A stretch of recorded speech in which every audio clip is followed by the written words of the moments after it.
में राम बगल में छुरी, बीजेपी के साथ रहकर आरएसएस के एजेंडा पर चलकर कोई व्यक्ति माइनॉरिटी वेलफेयर की बात नहीं कर सकता है। मैं दावे के साथ करता। विकास कन्फ्रंटेशन से नहीं होता महोदय, विकास फाइट से नहीं होता, घृणा का वातावरण बना के नहीं होता, समाज से काट देने को लेकर नहीं होता। आजादी की लड़ाई में जिन लोगों ने इतना बड़ा कंट्रीब्यूशन दिया, देश को एक नारा दिया, उत्साह बढ़ाया, आज उसे अब कटघरे में खड़ा कर रहे हैं सिर्फ वोट की राजनीति के लिए।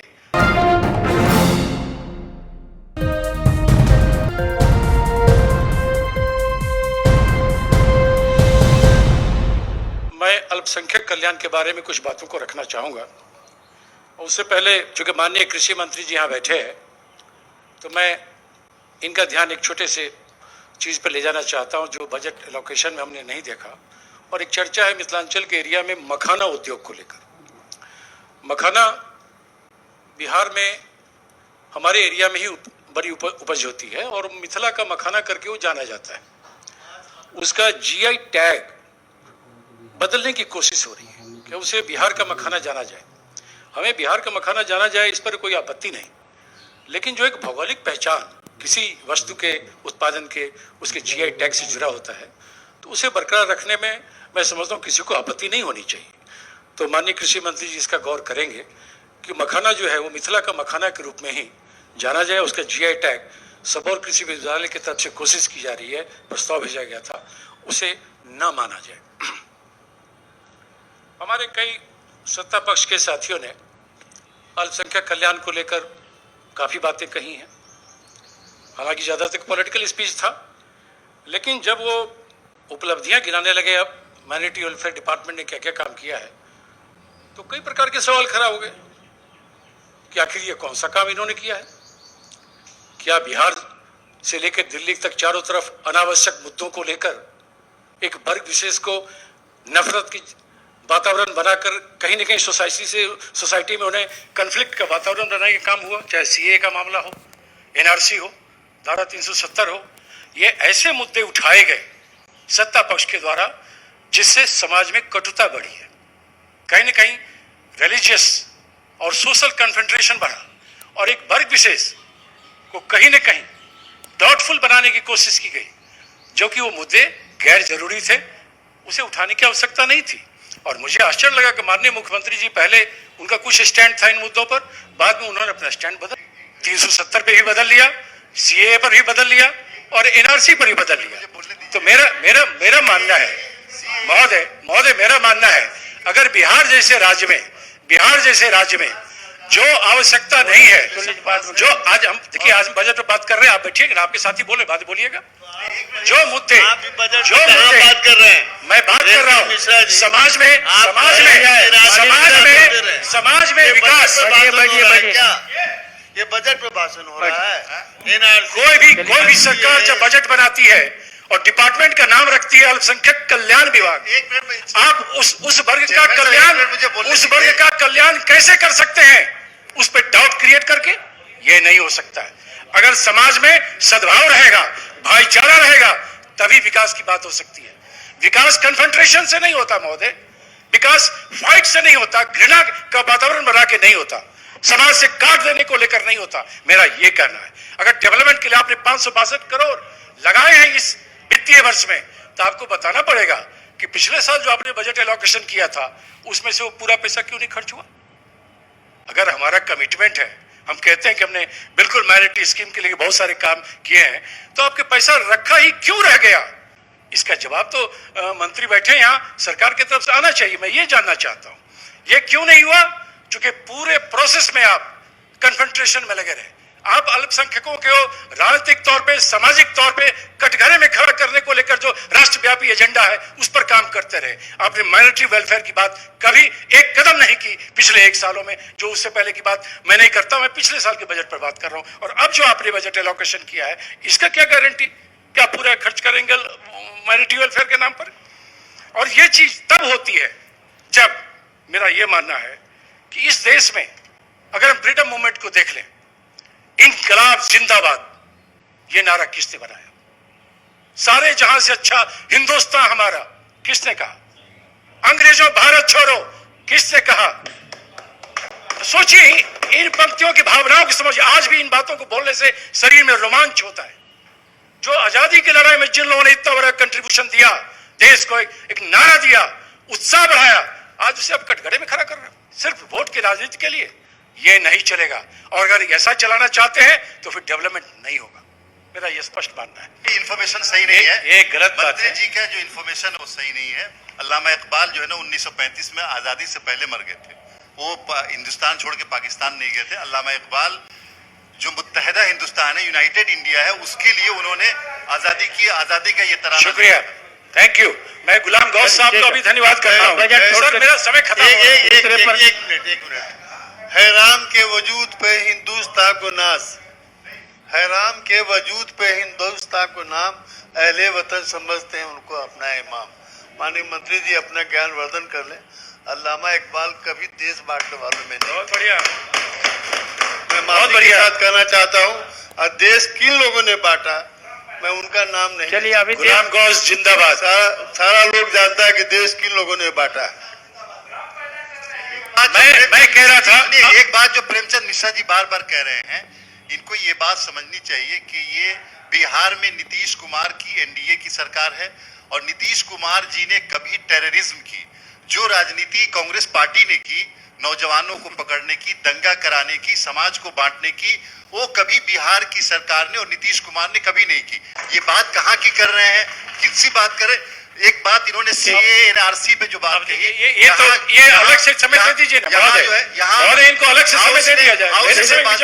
बाद में अभी कुछ नहीं आएगा। करके CANRC बैठा जाए। इसके बावजूद इसको ये इशू बना रहे हैं। चलिए इसको सब तो मैं कह रहा था महोदय कि डेवलपमेंट के लिए शांति और भाईचारा बहुत आवश्यक है।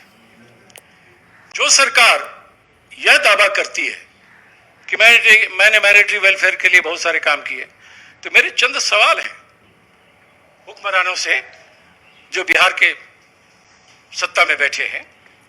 हालांकि अलग बात है कि उनकी पार्टी, उनके गठबंधन का कोई विधायक अल्पसंख्यक वर्ग से चुनकर नहीं आया। लोगों ने इन लोगों को समझ लिया, माइनॉरिटी वर्ग ने भी समझा, और इन दोनों के सारे उम्मीदवारों को जो अल्पसंख्यक वर्ग के थे हराने का काम किया। एक भी अल्पसंख्यक प्रतिनिधि जेडीयू और बीजेपी ने तो टिकट ही नहीं दिया, उसका तो अपना अलग लाइन है, जीत कर नहीं आया। ये एक बड़ा जवाब है। मैं ये जानना चाहता हूं, बजटीय प्रावधानों का खर्च नहीं होना, अगर 562 करोड़ हम लाए, ये भी खर्च नहीं कर पा रहे आप, इसका मतलब आपने कोई काम नहीं किया। मैं ये जानना चाहता हूं महोदय, सेकेंडरी स्कूलों में शिक्षक नियुक्ति के बहाने जो उर्दू के साथ खेल हो रहा है, ये बड़ा महत्वपूर्ण। ये उसी तरह से जैसे मैथिली के साथ किया इन लोगों ने, उर्दू के साथ भी शुरू किया। उर्दू सरकारी, दूसरी सरकारी जुबान है। उर्दू को क्या किया है, ऐच्छिक विषय की सूची में बंगला के साथ लाया। यह अल्पसंख्यक कल्याण का काम है। जो उर्दू जुबान दूसरी सरकारी जुबान बिहार का है, उसे अब चुपचाप से बदल के सेकेंडरी स्कूल में आप ले आए, ऐच्छिक पढ़ाई के रूप में अब रहेगा, जो बंगला का स्थान बिहार में। बंगला कितने पढ़ने वाले लोग हैं? अभी तनवीर भाई कह रहे थे हमारे 17% आबादी है, चले गए कहा के, तो 17% है कहा? हाँ, जय हिंद। तो 17% की आबादी है, बंगला भाषी कितने लोग हैं? तो जो बंगला भाषी अपने बच्चों को बंगला पढ़ाएंगे, क्या वही उर्दू के लिए जगह दिया इस सरकार ने? यह एक बड़ा सवाल है। इसका जवाब सरकार को देना पड़ेगा कि आपने उर्दू भाषा को ऐच्छिक भाषा के रूप में कैसे ले आए। यह सरकार का फरमान गया है, सरकार का फरमान जा चुका है, और बोलेंगे और पोल खुल जाएगी। अरे सुनिए, आपने खारिज किया सबसे मुख्य विषय से उर्दू को हटाकर ऐच्छिक विषय में लाया गया है, और यह कहते हैं कि अल्पसंख्यक कल्याण की बात कर रहे हैं। उर्दू के साथ धोखाधड़ी किया है महोदय सरकार के लोगों ने, और ये बात करते हैं माइनॉरिटी वेलफेयर की। यह नहीं चलेगा। मैं इससे समाप्त कीजिए। नहीं सर, अभी तो नहीं, ऐसे मत। सीएम ने कई बार, नीरज जी, माननीय मुख्यमंत्री जी ने कई बार कहा कि 72,000 प्राथमिक विद्यालयों में एक उर्दू का शिक्षक होगा। यह मुख्यमंत्री के बयान है अनेकों बार। क्या बिहार के 72,000 स्कूलों में उर्दू के शिक्षक हैं? बिल्कुल नहीं। कितने शिक्षक हैं वो भी मैं बता देता हूं तनवीर जी आपकी जानकारी के लिए। 39,000 उर्दू शिक्षक हैं और बाकी 30,000 से ऊपर 32,000 शिक्षक की बहाली नहीं कर पाए 15 साल चीफ मिनिस्टर रहकर। सिर्फ अखबार में बयान देने के लिए हम इतने ही करेंगे, हम वो करेंगे। आप कर क्यों नहीं रहे? आपने नहीं किया क्योंकि आपके नियत में खोट है। सुबोध भाई, उर्दू विद्यालयों के वजूद को ही समाप्त करने की भी कोशिश हो रही है। देखिए जो भी काम हो रहा है बड़ी चालाकी से कर रहे हैं आप, जब पता नहीं बीजेपी के दबाव में कर रहे हैं या क्या कर रहे हैं। सामान्य श्रेणी के प्राथमिक विद्यालयों में उर्दू स्कूलों का समायोजन, जो सामान्य श्रेणी के स्कूल है उसमें उर्दू विद्यालयों का समायोजन एडजस्ट किया जा रहा है। अब सोचिए उर्दू विद्यालय जो खोले गए जिन उद्देश्यों को लेकर, उसका क्या होगा? ये जवाब तो सरकार को देना पड़ेगा। अल्पसंख्यक कल्याण विभाग द्वारा संचालित एक बड़ा ही लोकप्रिय कार्यक्रम स्टार्ट हुआ था, हुनर एंड औजार योजना। वो बंद क्यों है? 10 साल से बंद है। इसकी जवाबदेही कौन है?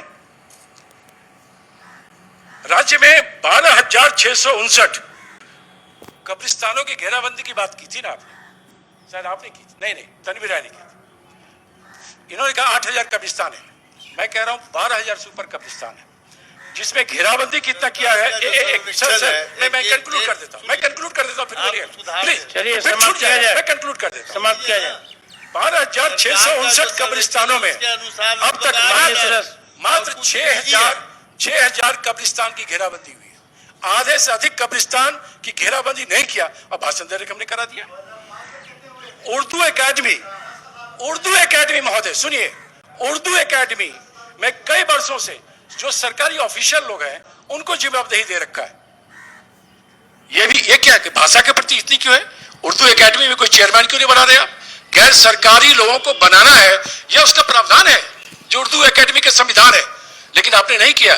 आपने एक सरकारी अधिकारी को बना के रखा है। सोचिए माइंडसेट कहां काम कर रहा है। विभाग द्वारा संचालित हुई परामर्शदात्री समिति, उर्दू परामर्शदात्री समिति विघटित है 2 वर्षों से। इसके लिए किसने आपको रोका है? क्या बीजेपी वालों ने रोका है? बताना चाहिए अगर मुख्यमंत्री जी को कोई मजबूरी है तो।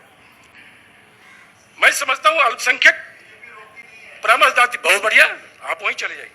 परामर्शदात्री समिति विघटित ही नहीं है, उसका कार्यालय तक नहीं खोला जा सका महोदय।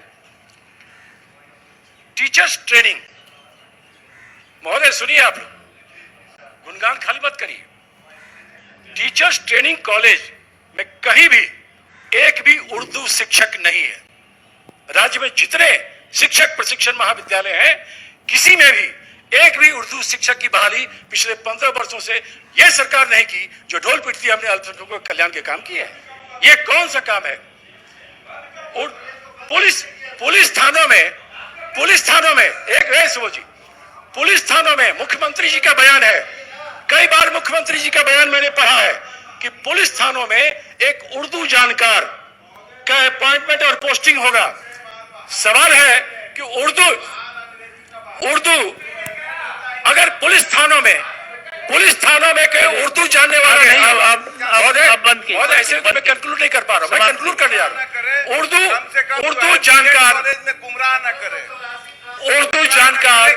उर्दू जानकार अब देखिए कैसे कर रहे हैं लोग। जब आप अपना पढ़िए ना। मैं समझता हूं अल्पसंख्यक भाई देख रहे होंगे कैसे ही लोग कर रहे हैं। एक पुलिस स्टेशन में एक उर्दू जानने वाला का पोस्टिंग होगा, यह मुख्यमंत्री का बयान है। किसी भी पुलिस स्टेशन में एक उर्दू जानकार नहीं है। कोई अल्पसंख्यक जो उर्दू जानने वाला है वो अपना कंप्लेन करने जाएगा तो उसकी बात कौन सुनेगा? कहीं सुनी नहीं जाती है। इन सवालों का जवाब मुख्यमंत्री से पूछिए ना। आप हम मुझे क्यों डिस्टर्ब कर रहे हैं? ऐसे मामलों से आप माइनॉरिटी वेलफेयर नहीं कर पाएंगे। और मैं एंड करता हूं।